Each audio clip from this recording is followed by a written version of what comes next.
Hoy, como saben, es un desayuno especial con un asunto que en los últimos meses ha tenido una especial relevancia. Vamos a contar con Antonio Barroso, fundador de ANADIR, que es la asociación que agrupa adopciones irregulares, y también vamos a contar con Mar Soriano, que es la portavoz de la Plataforma de Afectados de Clínicas de España Causa Niños Robados. Y para hacer la presentación de este acto contamos con Álvaro Cuesta, que, como saben, es el presidente de la Comisión de Justicia del Congreso de los Diputados. Álvaro, cuando quieras.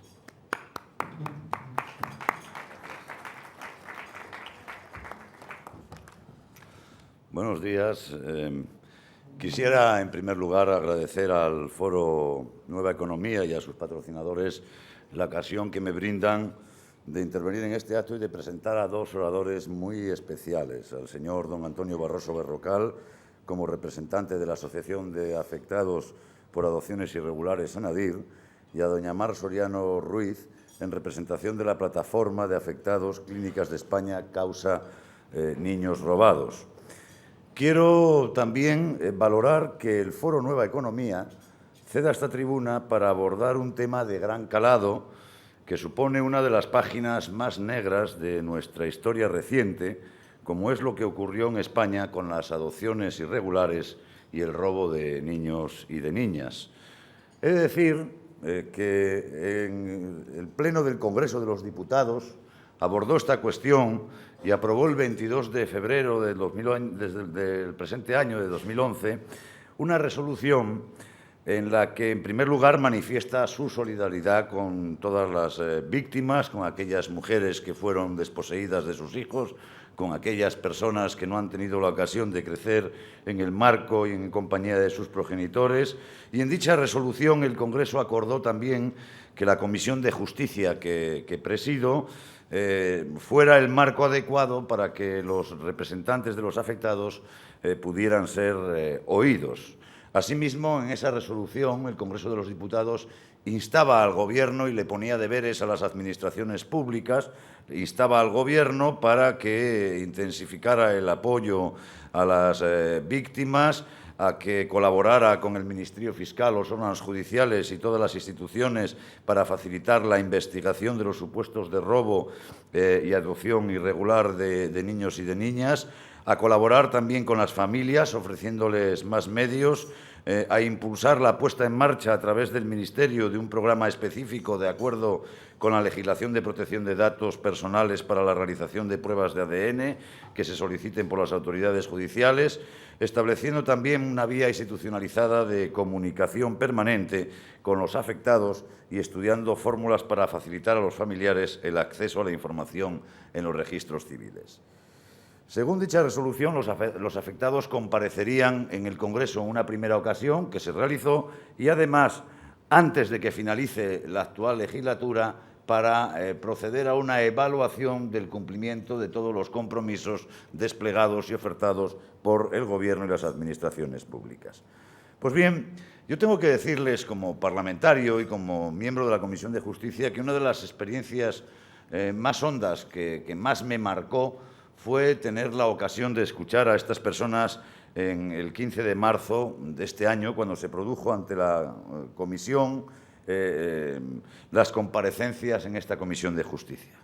Conocí tanto al señor Antonio Barroso como a doña Mar Soriano Ruiz aquel día, y su relato, la verdad es que me impactó muy seriamente, así como a todos los miembros de la Comisión de Justicia del Congreso. Recuerdo la intervención del señor Barroso Berrocal, que empezaba de la siguiente manera. En 2008, un hombre agoniza en Vilanova y la Geltrú. Es el padre de mi buen amigo Juan Luis, al que me une una gran amistad forjada desde la infancia.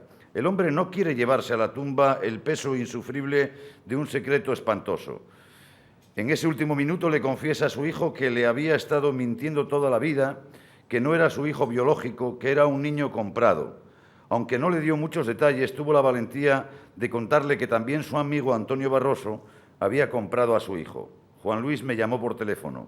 Antonio, me dijo, mi padre se está muriendo y me ha confesado que a ti y a mí nos compraron en Zaragoza a un cura y a una monja.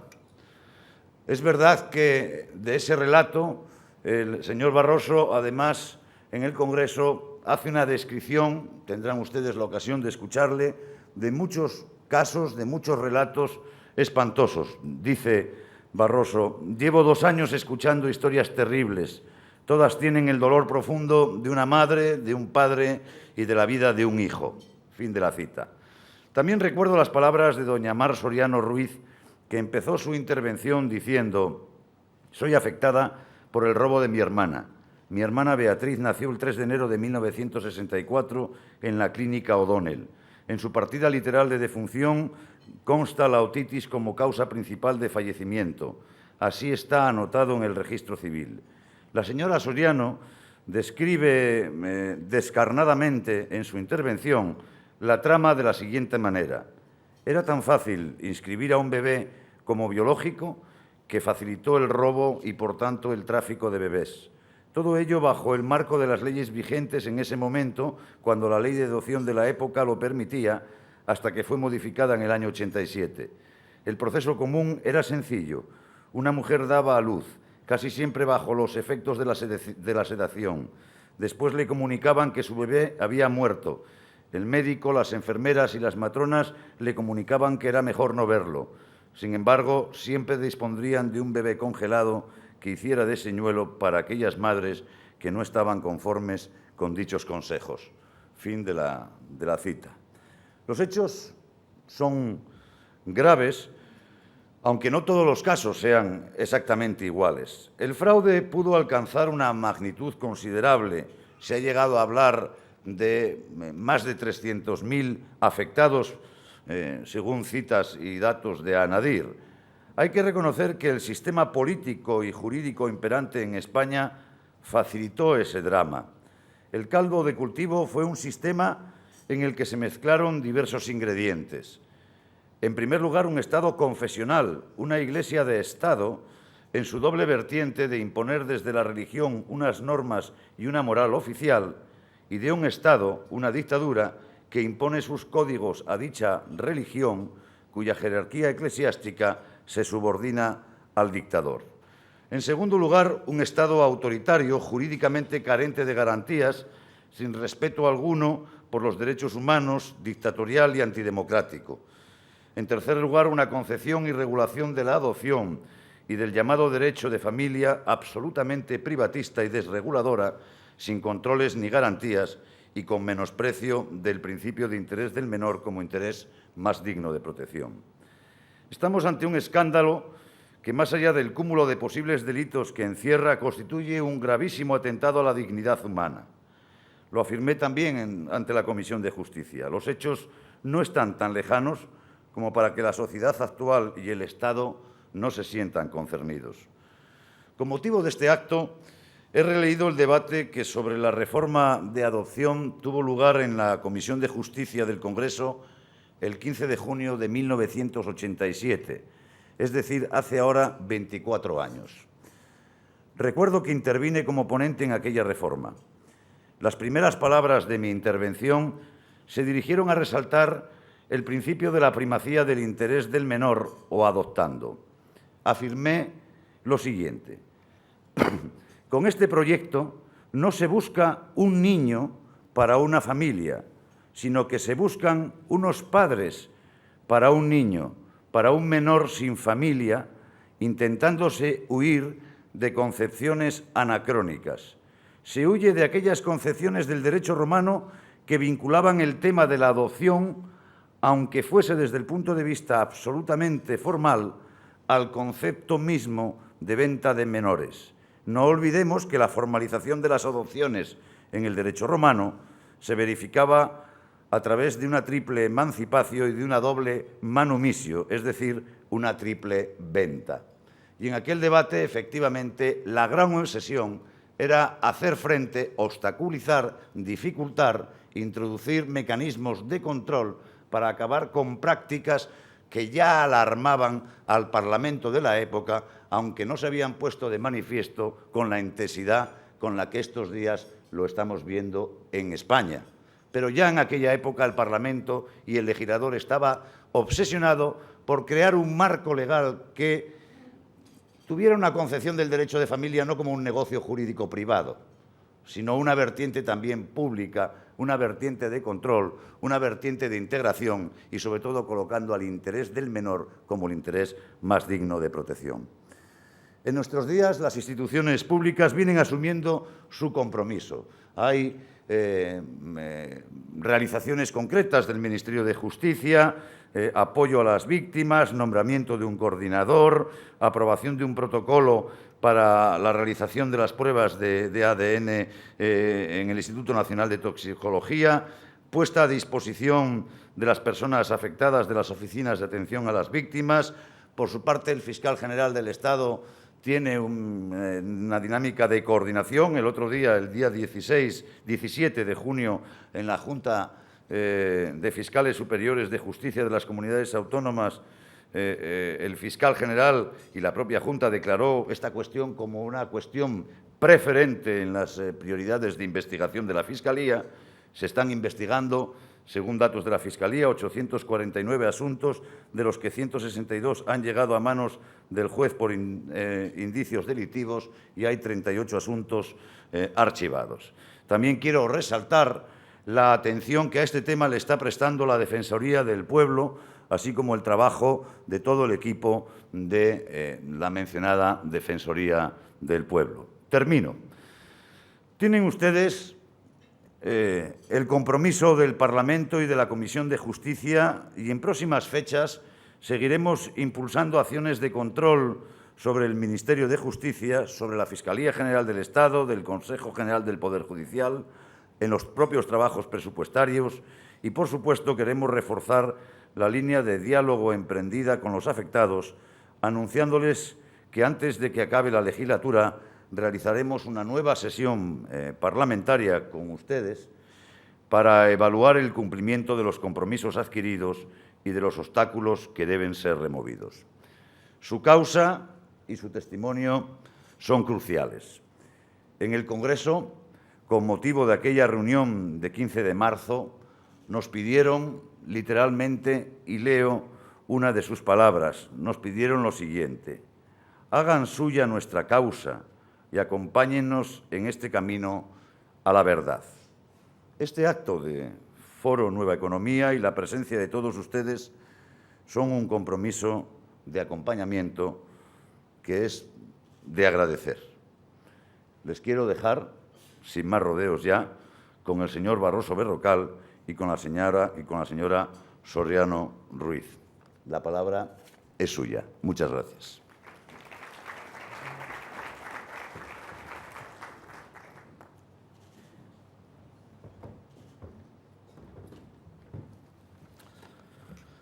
Hola, buenos días a todos. Agradecer al Foro Nueva Economía el estar aquí y a todos ustedes, gracias por venir.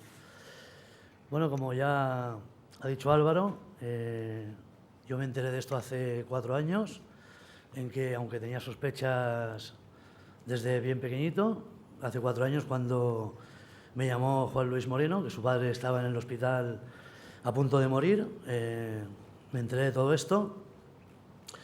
Entonces, el 11 de febrero de 2010 quedó oficialmente constituida la Asociación Nacional de Afectados por Adopciones Irregulares, ANADIR, que presido desde entonces, y desde ese día no ha pasado ni uno solo sin que alguien me llame para preguntarme si es posible que su hijo siga vivo o si se puede encontrar a la madre que alguna vez parió una criatura. Llevo 2 años escuchando historias terribles y me gustaría compartir con ustedes algunas. No son especiales porque en todas hay el dolor profundo de una madre y un padre y la vida de un hijo, pero en su día me causaron una honda impresión y quiero relatarles. Les hablaré en primer lugar de Salvador, un vecino de Tarrasa que con 22 años llevó a su mujer a parir a un pequeño hospital de su localidad. Salvador tuvo la inmensa fortuna de ver nacer a su hija. Cuenta que era una niña preciosa. La mujer empezó a sentirse mal y los médicos, ante su gravedad, decidieron trasladarla a la Vall d'Hebron en Barcelona. Salvador se fue con ella, tranquilo. Su hija estaba bien y en buenas manos. Desgraciadamente, la mujer de Salvador falleció. Cuando velaba por el cuerpo de su mujer, su cuñado le dio otra noticia dramática. Viene del hospital de Tarrasa, donde le han comunicado que también la niña había muerto. Salvador, enloquecido, enterró a su mujer y regresó para enterrar a su hija. En la documentación para el entierro dice que la niña había nacido muerta. Cuando fue a reclamar, le dicen que la pena no le deja ver con claridad lo que ha ocurrido. El hombre, vencido, entierra una caja sellada con clavos. No le dejaron ver el cuerpo. Hará un año exhumó los restos. Había un cadáver. El análisis de ADN relevó que no era su hijo, y eran restos de un varón. El caso de Begoña es diferente. Era soltera y estaba sola con su primera hija en Castellón. Cuando su segundo embarazo tocaba fin, la niña nació perfectamente y ella la vio viva, pero una monja le comunicó que había muerto. Salió de allí y olvidó su pena. Hace 3 meses, mientras veía un programa especial de televisión sobre niños robados, pensó que quizá el suyo era un caso de tantos y decidió investigarlo. Solo 3 días después, una voz femenina sonó en su móvil. Era su hija. No había muerto. Había sido criada por una familia con todo el cariño del mundo y cuando esos padres murieron, inició la búsqueda de sus orígenes. Han pasado una semana juntas y ahora son inseparables.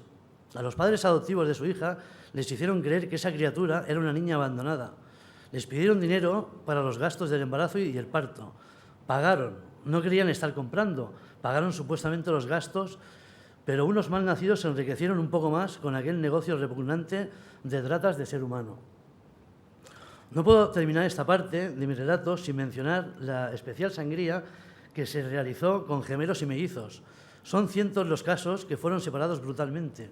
Uno de esos casos se resolvió recientemente gracias a la prensa digital. Así son los socios de Anadir. Pero la historia más habitual entre los 1.800 casos que se han sumado a nuestra asociación es la de aquellos que parieron en una maternidad y les dijeron que sus hijos habían muerto sin que pudieran siquiera comprobarlo. Los ladrones de vidas se valían de sus privilegiadas situaciones de poder para acampar a sus anchas. Actuaban tranquilamente sin temor a la ley. Muchos de ellos se creían dioses capacitados para decidir el destino de aquellos seres. En los medios de comunicación, grabados con cámara oculta, se les ha podido escuchar que no tienen que dar cuentas a los hombres. Y lo más grave es que aún hoy muchos de aquellos iluminados siguen campando a sus anchas sin que la justicia se haya ocupado de sus crímenes.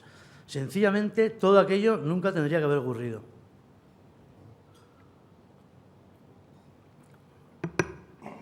Durante años, a todos nosotros nos tomaron por locos, por desequilibrados. Muchas de las familias que hoy forman parte de Anadir tuvieron que guardar silencio a pesar de la inmensa pena de haber perdido un hijo. Mujeres a las que les querían hacer creer que el dolor por la muerte de sus recién nacidos les impedía ver con claridad y asumir su pérdida. Pobres, se les trataba como a histéricas chaladas que solo se recuperaban cuando tenían otros hijos. Así aprendieron a callar, a mirar a otro lado, a no contar sus historias e incluso a olvidar. Muchas olvidaron hasta la fecha del parto. Si querían seguir viviendo con normalidad, tenían que esconder su rabia, sus sentimientos, sus sospechas. A veces incluso los familiares más cercanos se compadecían de ellas y disculpaban sus quejas como desvaríos de mujeres que no aceptaban la muerte de sus bebés. ¿Cómo se puede aceptar la desaparición de un hijo sin más? ¿Cómo mantener en silencio tanta indignación? Esas madres son auténticas heroínas a las que la sociedad casi les exigió ocultar su desgarro. Y lo hicieron y callaron e incluso algunas llegaron a olvidar para no enloquecer. Como ya les he contado al principio de mi intervención, los hijos robados pasamos nuestro propio vía crucis. Ahora todos hemos decidido alzar la voz y contar lo que nos hicieron. Ya lo hemos contado en los medios de comunicación. Desde principios de año, la prensa, la radio y la televisión se ha ocupado ampliamente de la causa de los niños robados en miles de artículos, programas y entrevistas. Anadir ha tratado de dar a este asunto la mayor cobertura mediática de la que ha sido capaz para que todos los españoles sepan lo que pasó en este país y puedan dar un paso adelante, si creen que ellos también fueron víctimas de las redes de tráfico de recién nacidos. Pero además nuestra voz se ha oído más allá de las fronteras españolas. Cadenas de televisión y otros medios de comunicación de Japón, Italia, Francia, Alemania, Brasil, Australia, Reino Unido o Arabia, entre otras, se han interesado por nuestra causa y hemos participado activamente en todos los documentales que se han realizado y se realizan. El mundo entero se asombra al conocer lo que pasó aquí. Se calcula que en Argentina fueron 300 los hijos desaparecidos que fueron adoptados ilegalmente. En nuestro país, las primeras estimaciones se cifran en 300.000. El dato, cuanto menos, debe invitar a una profunda reflexión. Y no solo en los medios de comunicación se nos escucha, también estamos contando nuestra pesada carga en sede judicial. El pasado 27 de enero, Anadir presentó ante la Fiscalía General del Estado una demanda colectiva con 261 casos y en meses sucesivos hemos presentado 2 grupos más de demandas, con 280 y 220 casos más respectivamente. Las distintas fiscalías provinciales españolas se investigan en estos momentos cerca de 1000 supuestos robos de niños. Nuestra demanda fue admitida a trámite. El Ministerio Público ya está investigando más de 800 secuestros de recién nacidos que hemos denunciado. Se ha nombrado un fiscal especial para coordinar a las distintas fiscalías provinciales. Por primera vez, muchos de nosotros hemos contado ante un representante de justicia española nuestras tristes historias. Y hemos sido escuchados en nuestro primer éxito como asociación. Ahora la sociedad no puede dejarnos de nuevo en el olvido. Nuestra causa llegó también hace 2 meses al Parlamento español.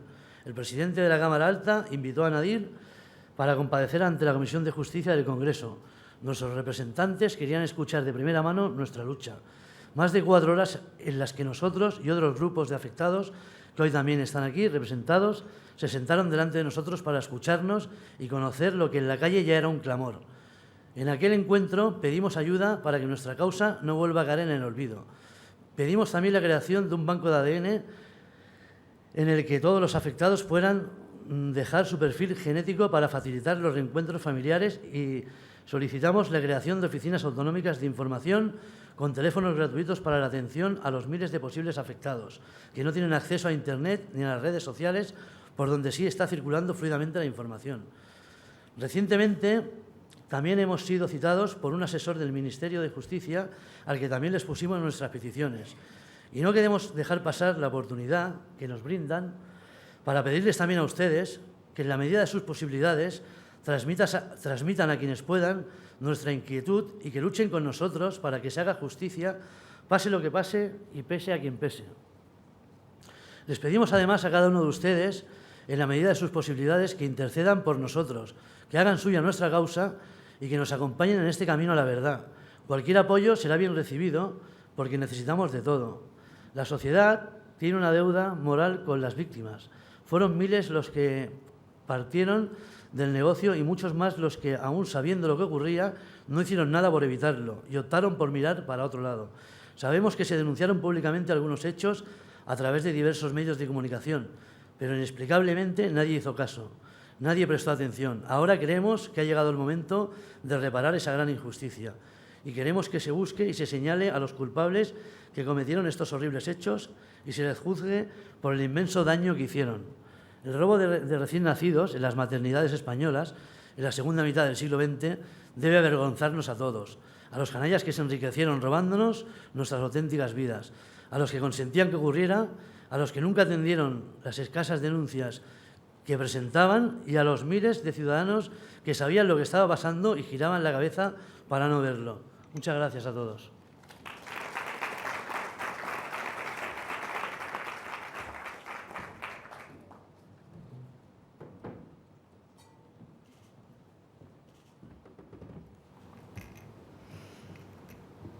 Agradecemos al Fórum de Nueva Economía y a su presidente la invitación realizada a la plataforma.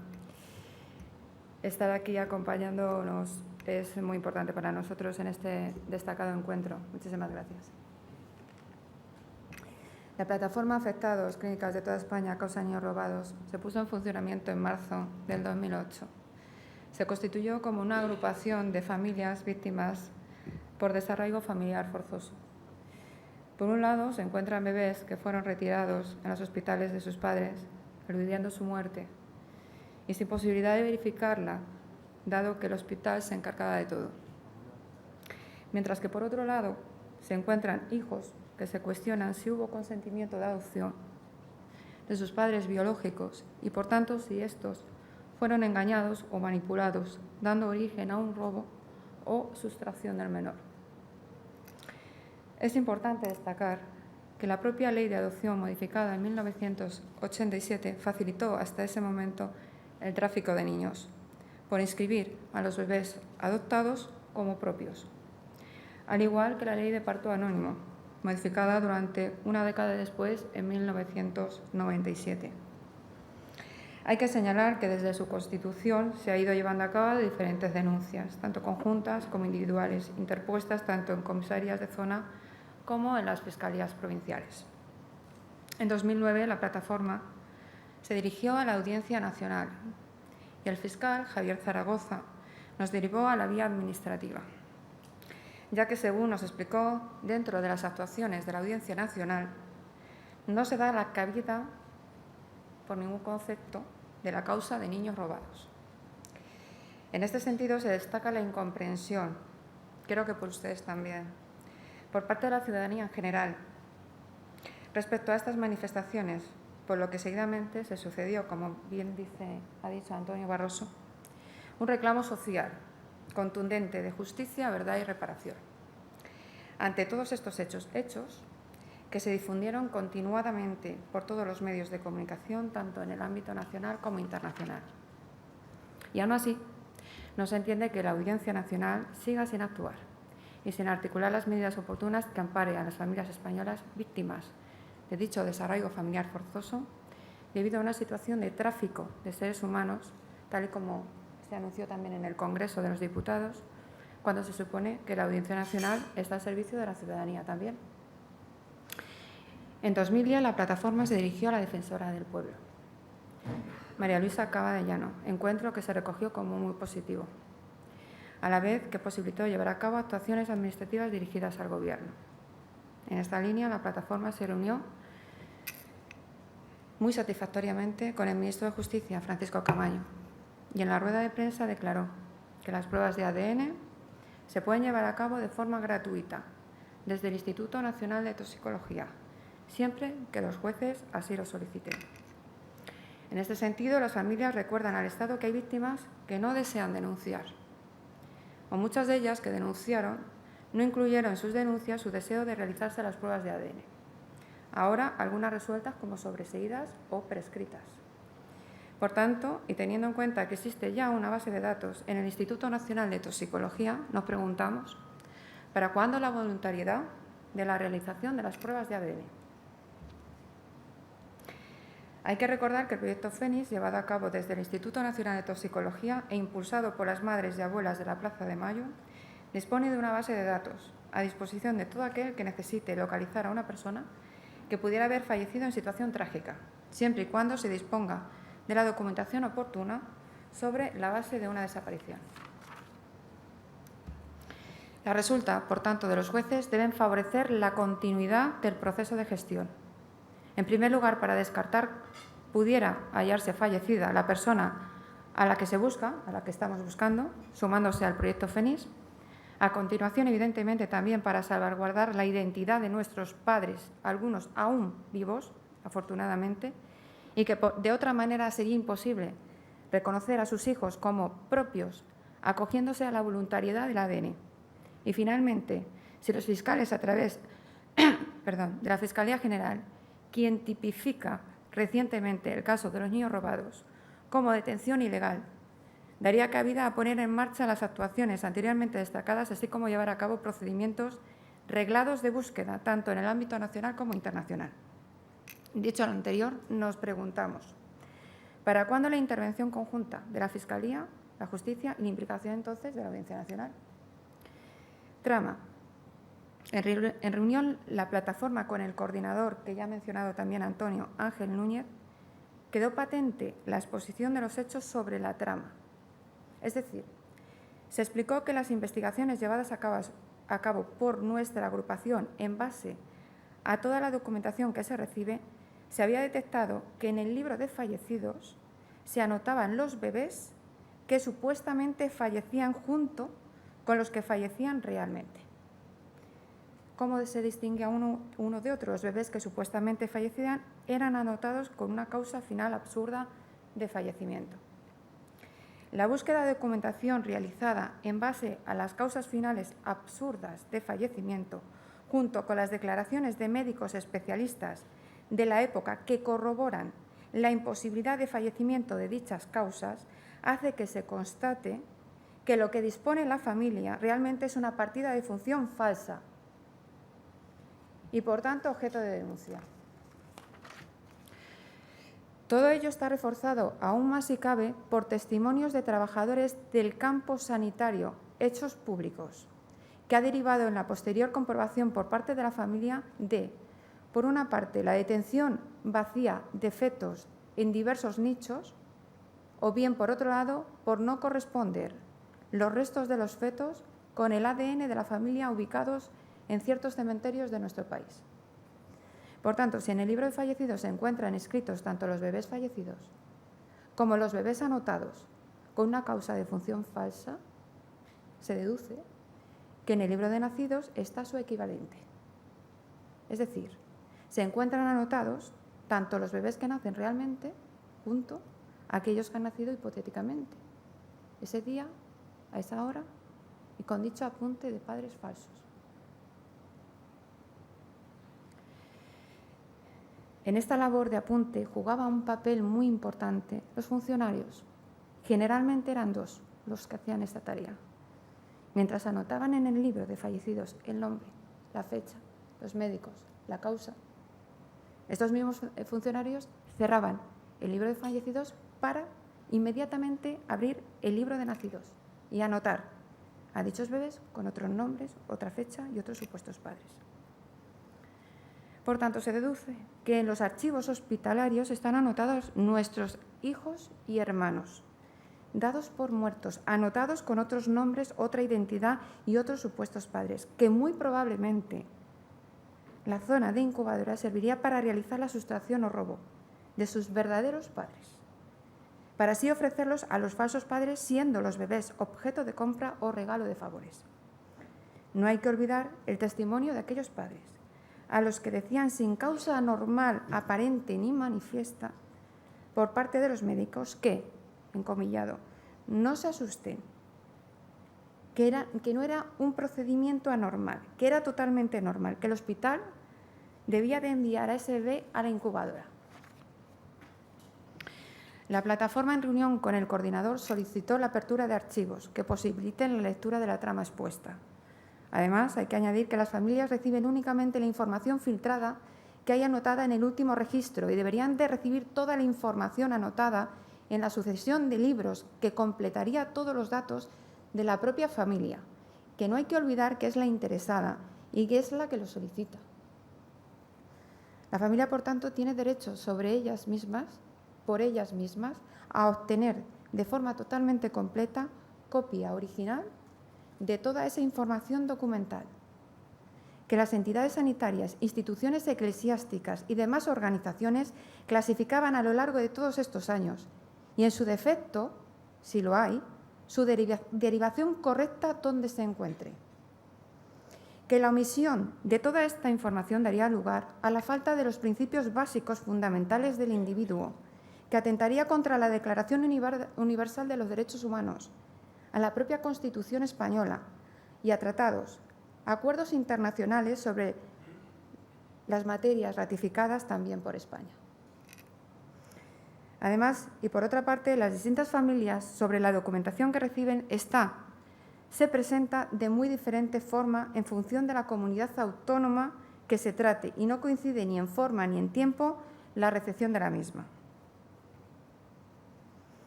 Nos preguntamos, ¿para cuándo la investigación y apertura de todos los archivos administrativos, hospitalarios, eclesiásticos y, cómo no, de los cementerios?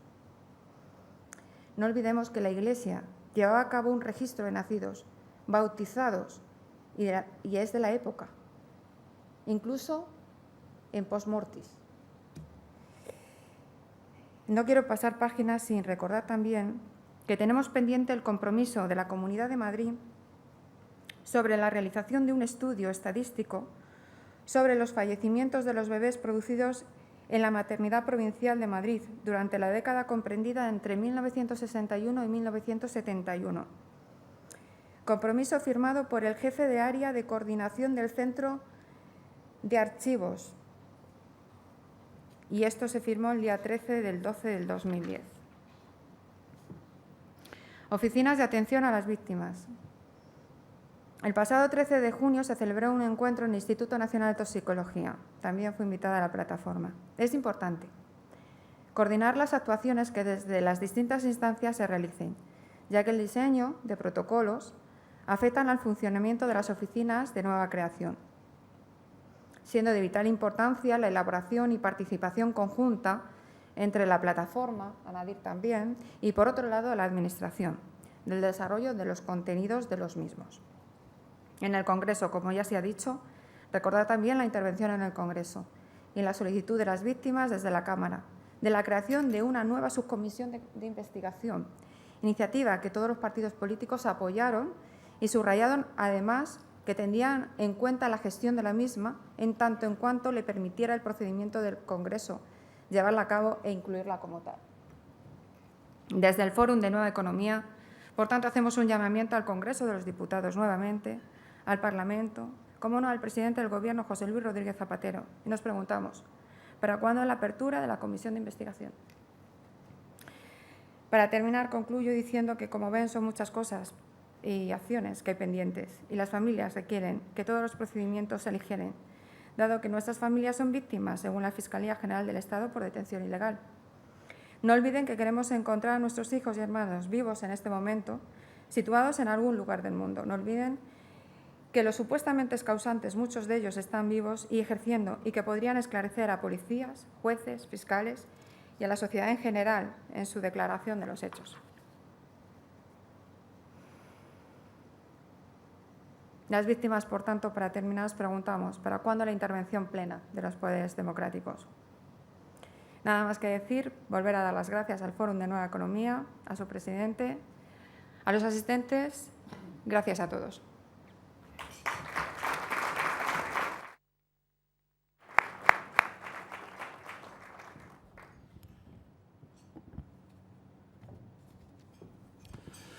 Muchas gracias, Mar, y muchas gracias, Antonio. Vamos a hacer una serie de preguntas. Como saben todos ustedes, hay un papelito.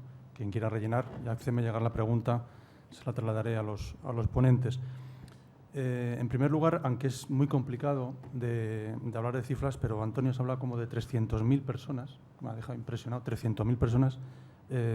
¿Es así? ¿Hay 300.000 afectados? Posiblemente sean más. Posiblemente sean más, pero en un principio calculamos que 300.000. Digo que posiblemente sean más de 300.000. En un principio calculamos 300.000, porque bueno, en España hay unos 2 millones de adopciones nacionales y calculamos que el 15% están efectuados de forma irregular, con lo cual posiblemente sean hasta más de 300.000.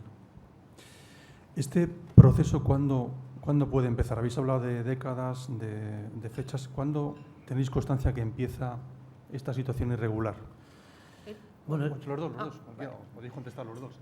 Bueno, yo pienso que esto comienza en el momento que las madres empiezan a ir a dar a luz a los hospitales, ¿vale? En ese momento se empieza a ver el negocio, los médicos empiezan a ver el negocio, bueno, médicos, enfermeras, curas, monjas, empiezan a ver el negocio bueno, iban madres a preguntar si daban niños en adopción y lo ven fácil, ¿no? Dice, bueno, a esta madre le decimos que su hijo ha muerto y a esta otra se lo vendemos y le decimos que el hijo es de una drogadicta o de una prostituta o es un niño abandonado simplemente, ¿no?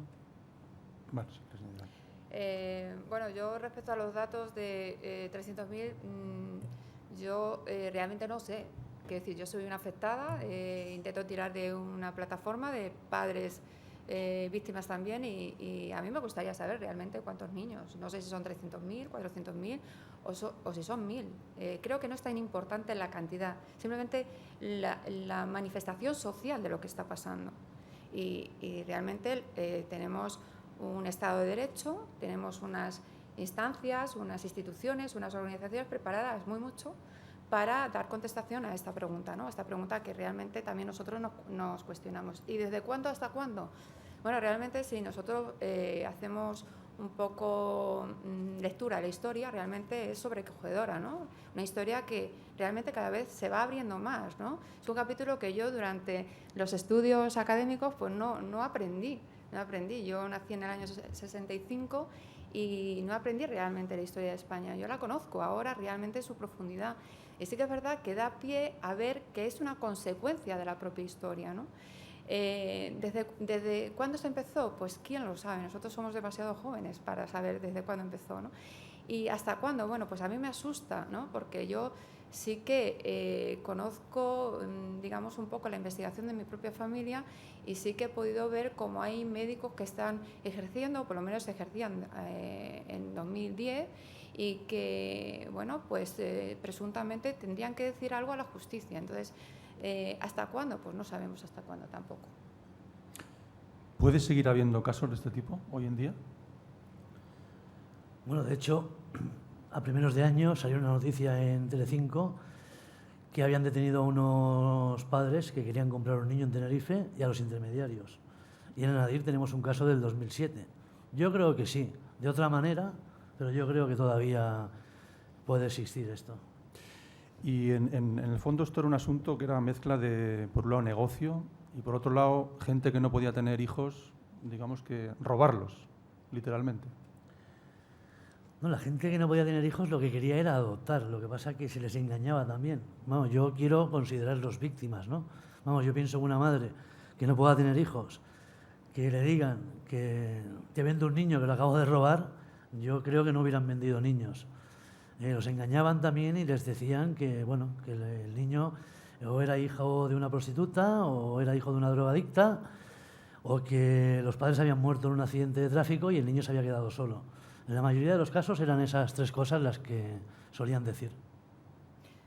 Bueno, yo todo esto son impresiones personales, ¿no? Que sí, que cada uno tiene su impresión personal respecto a lo que puede pensar un padre que en el año 1988 pues tenía un gran deseo de ser padre y resulta que obviaba y puntualizaba mucho más aquello que quería conocer realmente, ¿no? Que es que le iban a dar a su hijo, ¿no?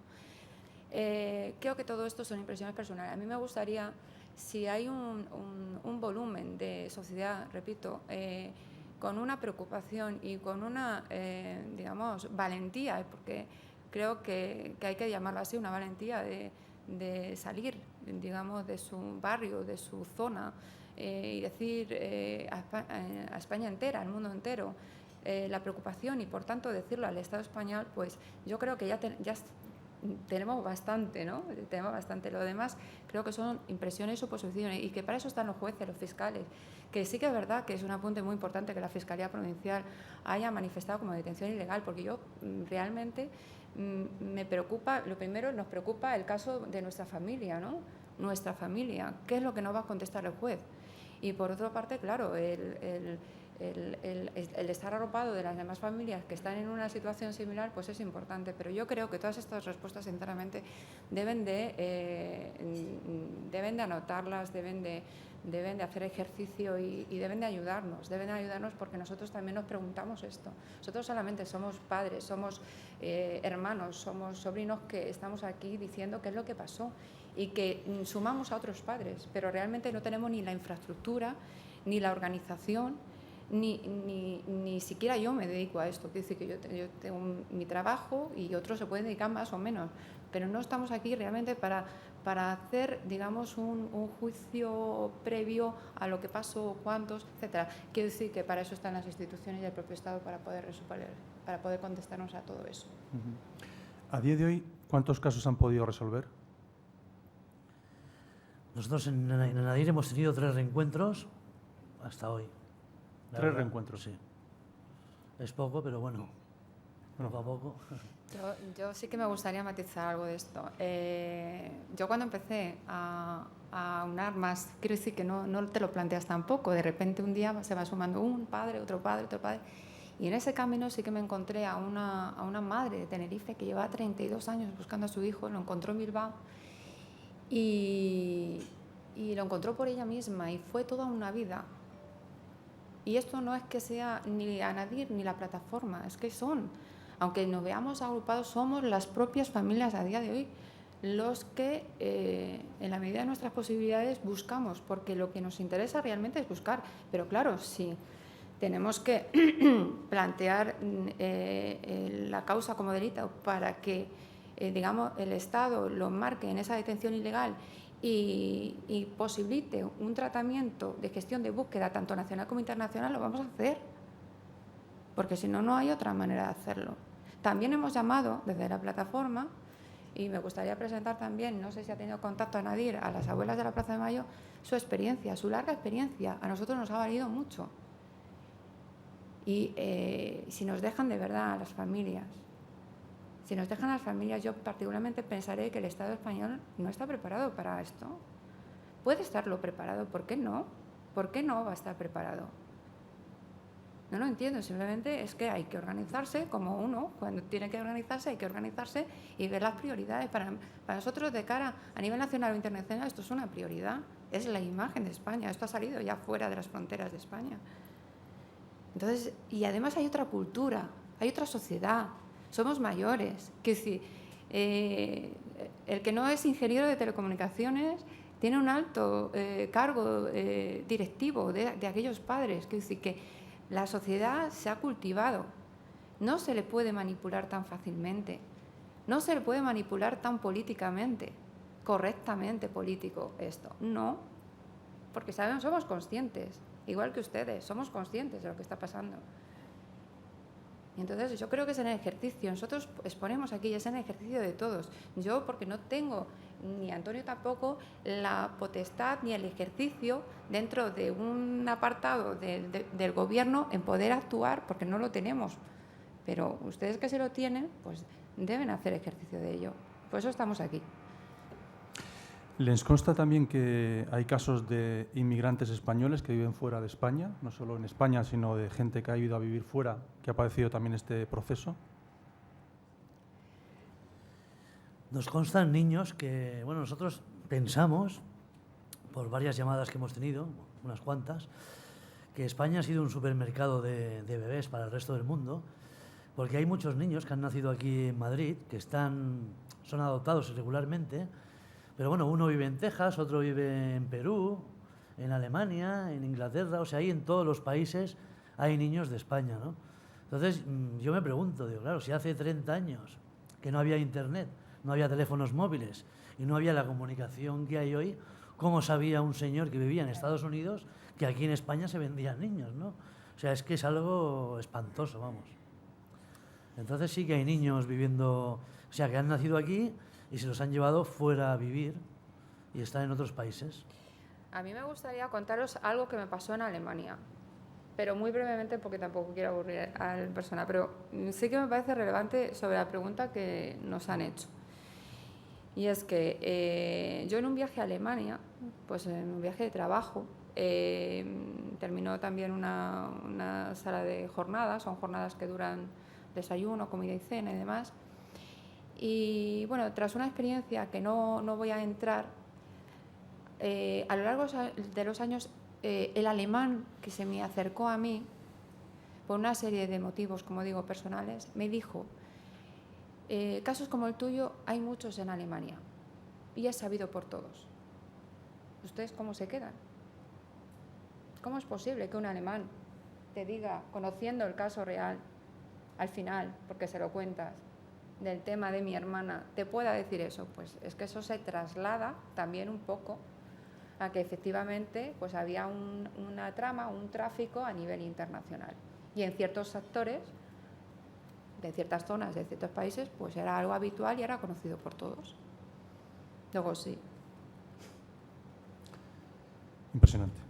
Bueno, aquí tenemos una persona que está aquí, no sé dónde está, Encarna Murillo, no sé si quiere coger el micrófono y decir algo más, pero dice, en mi caso, en uno de los documentos que me enviaron del Hospital Clínico de San Cecilio de Granada, aparece que nació perfectamente. Me gustaría que me lo revisaran. ¿Qué puede hacer esta persona para que ustedes la ayuden? ¿Está allí? Sí, por favor. Bueno, mi caso lo lleva Mar Soriano y una chica, un día llevaba yo mis papeles en la mano, me fui a tomar café en casa de mi nuera y estaba esta chica que está, por lo que se ve, estudia medicina. En fin, que le dejé los papeles, las documentaciones y me dice, uy, si tu hijo nació bien, mira, todavía. Entonces le dije, no puede ser, me están diciendo por todos sitios los papeles, en otra hoja me pone muerto, muerto con letras. Dice, no, este es un gráfico que el bebé nació perfectamente. Digo, no puede ser. Yo le replicaba otra vez diciendo que no podría ser, que ese caso a mí me habían dicho, yo estaba en psiquiatría, o sea, me ingresaron después, vamos, me tomaron por loca y diciendo que, en fin, yo que no me lo creía. O sea, por un lado, yo siempre he tenido la duda porque me durmieron en el parto y oía cosas, o sea, no me durmieron del todo, pero oía algo. Entonces se me quedó un recuerdo de ciertas cosas. En fin, si revisa bien Mar Soriano, Recuerdo tu casa, además. lo sabe, la has Sí. visto, pero ¿sale que es verdad eso o no? Sí, bueno, pero A ver, yo quiero ver si Pregunta. esa hoja, que me está dando mucha esperanza, bueno, mira, a ver si es verdad que mi hijo nació bien, perfectamente. recuerdo perfectamente, además, tu caso es similar a muchos otros, ¿no? Que te traen toda la documentación y entonces a la plataforma, digamos, a los administradores de cada comunidad, muchas veces, pues de tanto ver la documentación y de tanto contrastarla con otra documentación y con otra documentación, al final parecemos jueces, ¿no? Este bebé nació bien, este bebé parece que murió, parece que tomamos parte en algo que es fruto de la experiencia. Yo recuerdo tu caso perfectamente, cuando no contestamos justamente, que nos da la impresión de que ese bebé falleció realmente, es que invitamos, por eso mando toda esa documentación que tú conoces, invitamos a que se ponga esa denuncia. Que se ponga la denuncia en la comisaría de zona o que se ponga la denuncia en la Fiscalía Provincial y ya sean los jueces. Está bien orientado porque toda la documentación que te pedimos la tienes. Y sí que nos cabe esa sospecha. Eso no quiere decir que realmente pudiera haber muerto. O sea, nosotros creemos... Es que no me lo ponen en letra, o sea, es como lo un sé. gráfico donde me dice la chica, dice, cuando entraste te pusieron las correas, digo, sí, yo no oí nada, o sea, dice, pues aquí pone que cuando te pusieron las correas tu hijo estaba perfectamente. Pero esa investigación ya sabes que corresponde primero al trámite de la Claro, ya denuncia llevo y a mucho los tiempo, jueces. no me da todavía, no sé. Que sí o sea, que sí nos han venido casos que insistían y dice, pues no, se negaban a que ese hijo, porque estaba bautizado correctamente, las fechas coinciden, todo coincide, entonces, y tiene una causa de muerte real, que puede morirse de una parada cardiorrespiratoria, de lo que sea. En tu caso, yo creo que es objeto de denuncia. Muchas pues, gracias. En ello está. Gracias. Muchas gracias. Carlos Herreros, presidente de ICN, dice, si aún puede estar ocurriendo y habiendo medios para evitarlo, ¿por qué creen que no se usan estos medios? Pues yo realmente eso lo desconozco, porque es lo que he dicho antes, ¿no? Que sencillamente esto no tendría que haber ocurrido nunca, ¿no? Pues es una pena que en un país como en España haya ocurrido esto, ¿no? Y vamos, tenemos datos, hasta el 2007 tenemos un caso inclusive, ¿no? De aquí, en Madrid. O sea, es increíble. No sé por qué nos han puesto los medios para que esto no siga ocurriendo. La verdad es que lo desconozco. Bueno, no sé, yo creo que la Fiscalía General del Estado con la detención ilegal es un paso importante. Creo que también las noticias han pasado a declarar monjas y posibles personas que, digamos, han hecho unas declaraciones en los medios que no eran muy acertadas, y yo creo que estamos en un camino en este momento importante, y eso creo que es de agradecer también. Bueno, es impresionante porque aquí llegan testimonios de personas, igual que la persona que acaba de decirnos su testimonio, pues otras dos personas más. Una es, por ejemplo, Ana Rivero, que dice, busco a mi hermana gemela, quiero saber qué pasos puedo seguir investigando, no es tan fácil como parece. Parece que las reclamaciones son, a pesar de que, bueno, antes el diputado lo comentaba, ¿no? Hay 849 casos o posibles casos abiertos por la Fiscalía, pero parece como que la Administración del Estado debería aportar algún tipo de organismo más, ¿no? De ayuda más para estos casos concretos. Sí, yo ya lo dije en la Comisión de Justicia, que nos hacían falta ayuda económica para montar oficinas, como mínimo una en cada comunidad, para atender a la gente, porque es que son muchas las llamadas que recibimos, ¿no? Entonces, claro, nosotros no tenemos capacidad económica para atender a todo el mundo, ¿no? Porque es imposible. O sea, yo soy una persona normal, no tenemos infraestructura y hacemos lo que podemos. Y una persona o dos o tres no pueden atender a tantas llamadas como hay, ¿no? Por desgracia, desgraciadamente. Entonces, bueno, lo que puede hacer esta señora, en primer lugar, es ir al hospital a pedir un informe médico de su madre, luego ir al registro civil a pedir un legajo de aborto y luego comprobar en el cementerio si está enterrada. Bueno, hay 3 casos que en el cementerio se ha hecho exhumación, sí que había cadáver, pero el ADN ha confirmado de que no era su hijo. O sea que hay que hacer varias gestiones para comprobar, y si hay irregularidades, pues es objeto de denuncia, ¿no? Yo denunciaría. Bueno, yo voy a recordar las palabras de Ángel Núñez, el coordinador de niños robados que tenemos ahora, afortunadamente, en el Ministerio de Justicia, y nos dijo a la plataforma: ustedes, la ciudadanía, no tienen que venir con los casos resueltos.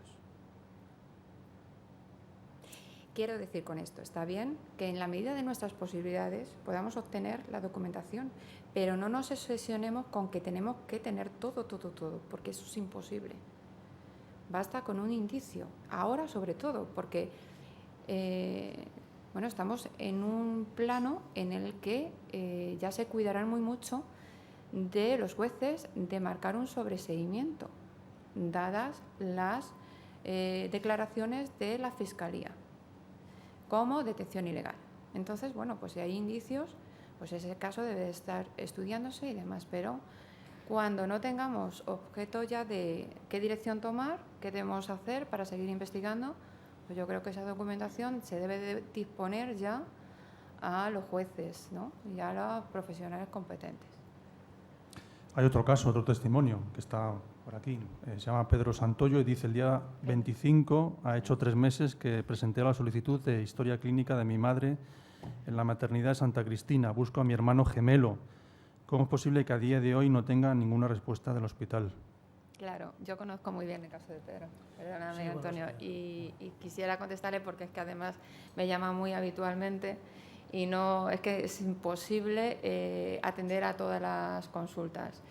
No, pero a mí me asombra que aquí en este escenario solo hay 3 testimonios, o sea que puede haber miles de testimonios fuera de este escenario, ¿no?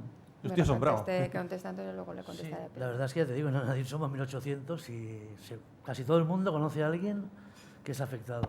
O sea, casi todos tenemos un familiar o un amigo o un conocido que es afectado. O sea, es verdaderamente espantoso la de personas que están afectadas por esta trama de robo de bebés. ¿Cómo es posible que a día de hoy no tenga respuesta del hospital? Yo te lo he dicho muchas veces, Pedro. Bueno, en la Administración tenemos unos protocolos de calidad para contestar al público que se nos acerca a nuestra Administración. Cada uno marca su protocolo de calidad. Creo que es razonable 15 o 20 días para contestar a un ciudadano. Si en esa fecha no te contesta en el hospital, yo creo que ahí hay una irregularidad por parte del hospital. No están cumpliendo las normas de calidad, seguramente. Entiendo que se puede hacer una queja a esa institución que deberían de contestar, y si no contesta el hospital, pues ni por activa ni por pasiva, o sea que a día de hoy, Pedro, entiendo que no ha cambiado mucho el caso que yo conozco, que siguen sin contestarte. Pues es que en el objeto de denuncia que tú hagas hay que notificarlo al juez. ¿Qué pasa aquí? Que yo he reclamado otra vez una contestación a Santa Cristina. Santa Cristina no contesta, pues quiere decir que estás en tu derecho, que te conteste o bien para bien o bien para mal. Tenemos documentación, no la tenemos, pero que te tienen que contestar algo. Pues en el hospital o en cualquier otro organismo.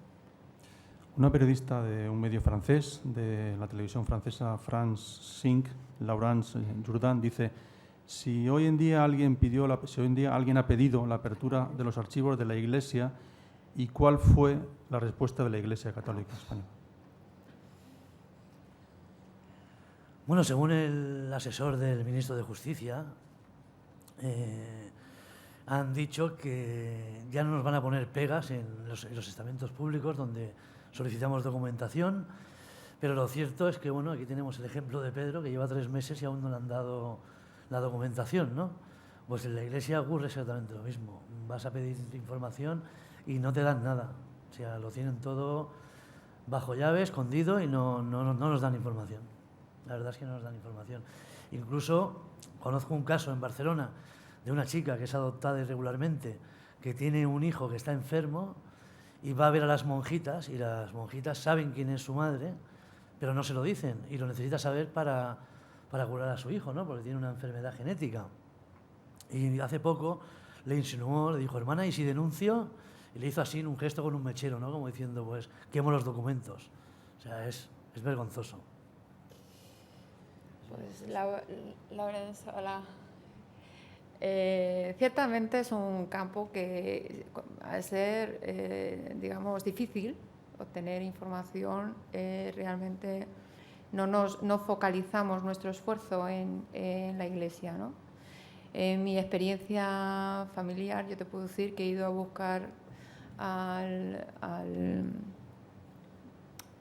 la parroquia San Vicente Ferrer la partida de bautismo de mi hermana.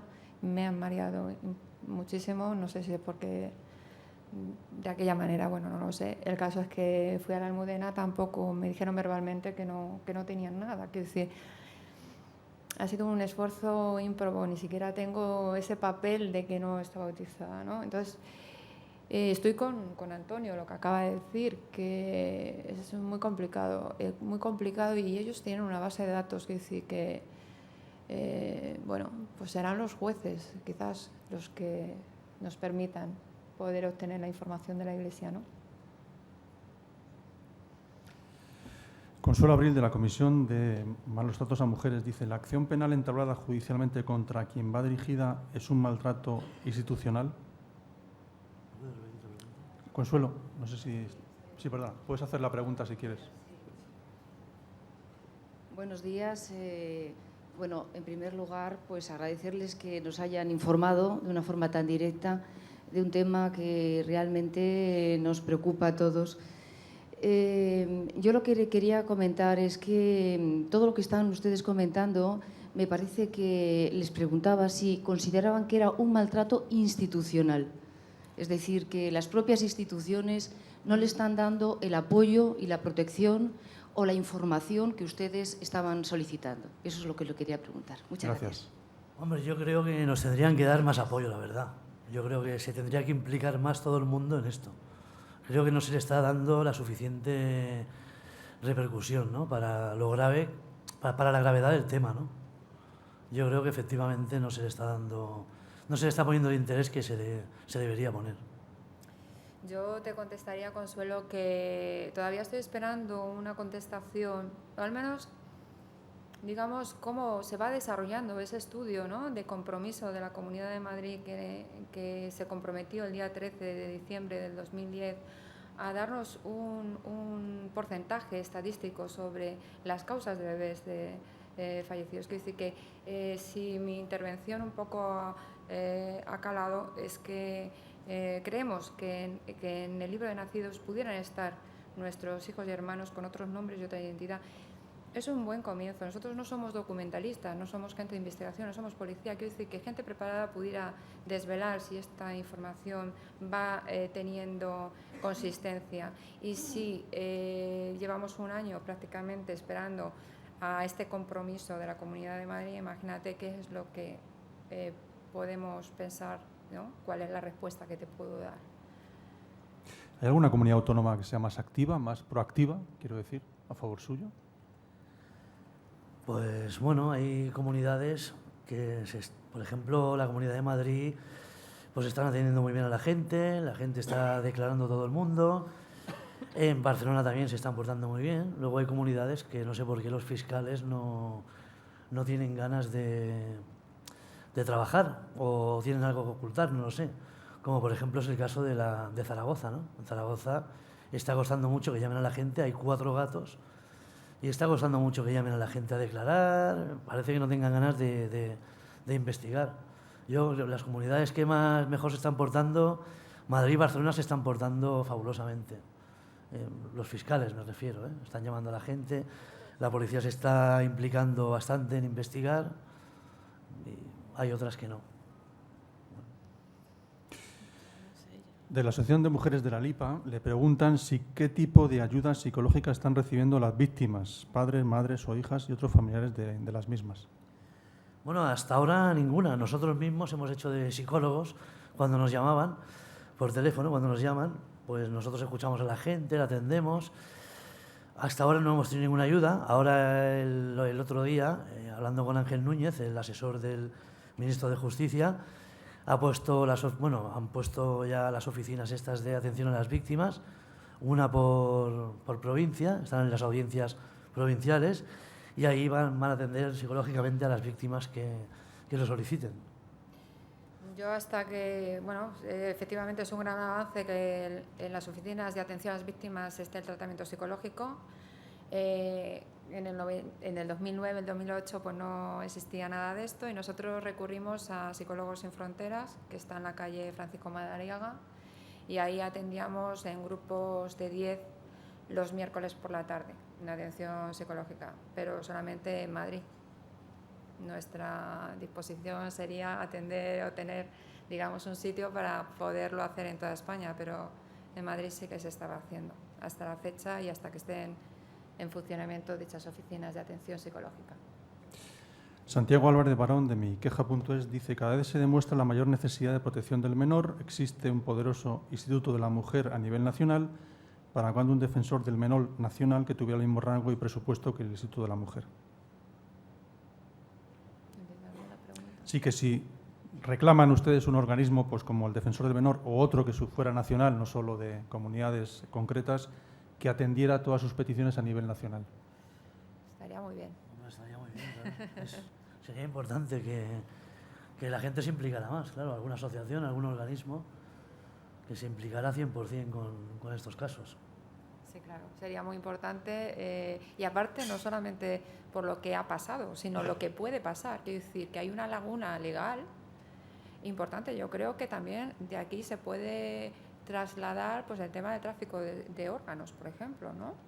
En menores. Dice, hay una serie de cosas que, hombre, da pánico y da un poco de escozor el pensar todo esto, pero claro, si traspolamos un poco el sentido a todo esto, no de pasado, sino de presente y de futuro, yo creo que sería muy interesante, ¿no? El hacer un marco legal y unas instituciones, como nos dice aquí la compañera, pues que serían muy interesantes para todos. Si me permite, quería hacer no una pregunta, pero como ha salido en la mesa, Álvaro, esa petición de una comisión o subcomisión parlamentaria, ¿podría ser posible así a corto plazo? Bueno, yo en la presentación resaltaba lo que fue el acuerdo del Pleno del Congreso, unánime. Y ese acuerdo del Pleno del Congreso establecía, en primer lugar, el apoyo, efectivamente. En segundo lugar, se establecía una serie de orientaciones o de mandatos o de mociones o propuestas a las administraciones públicas, es decir, al Gobierno en sus relaciones con el Consejo del Poder Judicial, al Gobierno en sus relaciones con las Fiscalías, al Gobierno en su relación y apoyo con las víctimas, y además se quería intensificar la relación de las personas afectadas, de las asociaciones, de los colectivos, de los afectados, con el Parlamento, con el Congreso. Y entonces lo que se acordó es que esa relación se hace a través de la Comisión de Justicia, por las implicaciones y por los temas a los que afecta la ley. Pero no se quiere hacer una relación puramente simbólica, sino una relación permanente, hasta tal punto que en la misma resolución del Parlamento se dice no solamente existe esa relación y esa comparecencia con la Comisión de Justicia como se realizó ya en marzo, sino que a partir de ese momento el Parlamento debe de desplegar una actividad de control, de seguimiento, de evaluación de la respuesta de las administraciones públicas, de manera que al final de la legislatura, estamos hablando a finales o el último trimestre de este año, vuelvan las asociaciones de afectados a comparecer a la Cámara.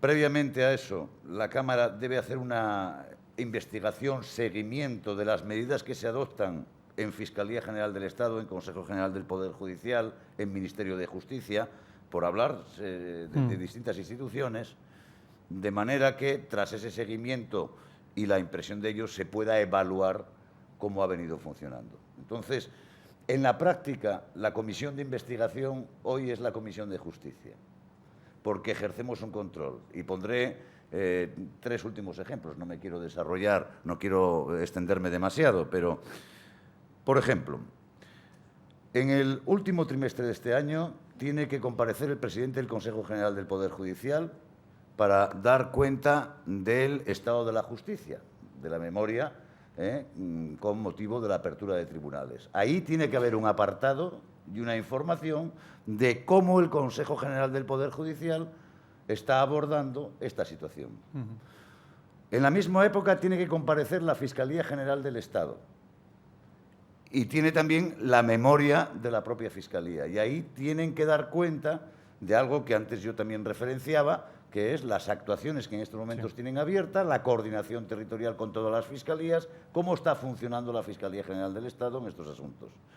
Pero además hay que hacer un análisis presupuestario y hay que exigir también el control y ver cómo están funcionando los operativos del Ministerio de Justicia.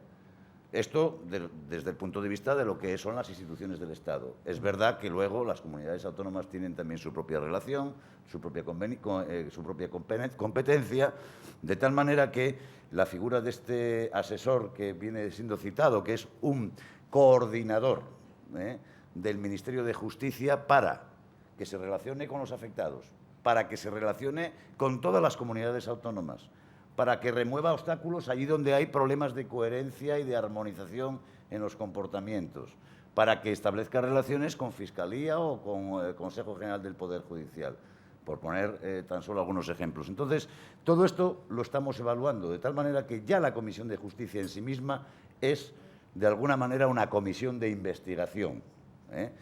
Nada impide que se cree un órgano más especializado también. Vale. Es más, en actividad ordinaria de control del Parlamento, todavía la semana pasada, en el Senado hubo un debate sobre esta cuestión y una pregunta parlamentaria al Ministerio de Justicia donde tuvo que rendir cuentas. Esto es lo que quería decir. Vale, gracias. Estábamos terminando, no se le puede dar la voz a un político porque se alarga, pero muchísimas gracias, Álvaro, por toda esa concreción y explicación.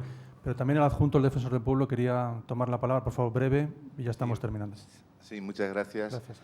Breve, quizá por alusiones a lo que se ha planteado de una defensoría del menor, en el defensor del pueblo se tratan, y hay una adjuntía dedicada también al tema de menores. Prueba de ello, por ejemplo, pues fue el informe monográfico que se hizo hace unos años sobre los centros de protección de menores, el trato que estaban recibiendo en este tipo de centros. Nosotros hemos recibido la queja de la asociación, de la plataforma, hemos estado con Mar, hemos estado con compañeros de Mar también y estamos acompañándoles porque de alguna manera pues el defensor del pueblo es una caja de resonancia y una intermediación entre los afectados y la Administración. Pero yo creo que en este foro, y por eso he pedido más que nada la palabra, porque Mar y la plataforma saben que cuentan con nosotros, es porque creo que es el foro adecuado también para manifestarles una experiencia que tuvimos nada más entrado este equipo a principios del año 2000 en la Defensoría del Pueblo, pues conseguimos parar junto con la Defensoría del Pueblo de Bolivia un tráfico de niños robados bolivianos y traídos aquí al País Vasco en adopción. Se los cuento muy brevemente y en plan un poco caricatura. Pues aparecía una señora indígena joven boliviana en un pueblo del País Vasco, o en Bilbao, con un niño pequeño de 1 mes en brazos, le llamaba a una puerta, venía avalada por un despacho internacional de derecho que tenía sede en Nueva York, en París, en Sao Paulo, en Madrid, en Valencia, en medio mundo, falso, total, absolutamente, y venía diciendo que, mire, ¿vive aquí don fulano de tal? Pues sí, pues es que este señor estuvo en La Paz, o en Santa Cruz de la Sierra hace 10 meses y como consecuencia de una relación sexual que yo tuve con este señor es el nacimiento de este niño y yo vengo a que me lo reconozcan. Se hacía la parodia de la mujer ofendida, etcétera, pero sí, efectivamente, se lo vamos a reconocer. A la señora le daban ese despacho internacional 1.000 o 2.000 euros y a la familia le cobraban 20.000 o 25.000, que eran los beneficios del despacho.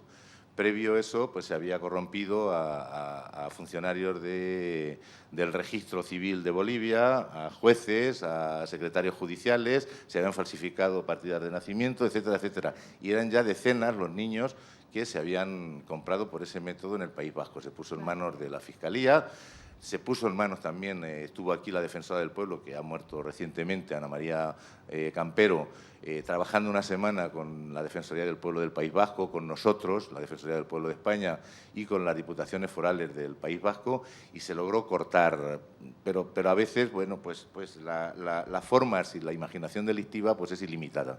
Pero creo que este foro también debía saber que sigue, digamos, la delincuencia ahora internacional también en la compraventa de niños. Muchas gracias, Manolo. Ya para terminar, que os quería hacer una pregunta. Habéis mencionado el papel de los medios. ¿Qué papel podemos hacer los medios de comunicación para ayudaros a difundir esto y a que la gente sea más consciente de esta situación que se está viviendo? Bueno, los medios yo considero que lo estáis haciendo muy bien. Sois los que verdaderamente nos habéis apoyado y nos habéis ayudado a que todo el mundo conozca lo que ha sucedido en este país. Y bueno, yo creo que si seguís haciéndolo como hasta ahora, pues lo estáis haciendo muy bien. Bueno, yo solo me queda que, aparte de lo bien que lo están haciendo, pues voy a poner un poco punto crítico, y es no mediaticemos tanto y ayudemos a que sean programas serios de investigación y que nos ayuden a seguir por el camino correcto y no mediático.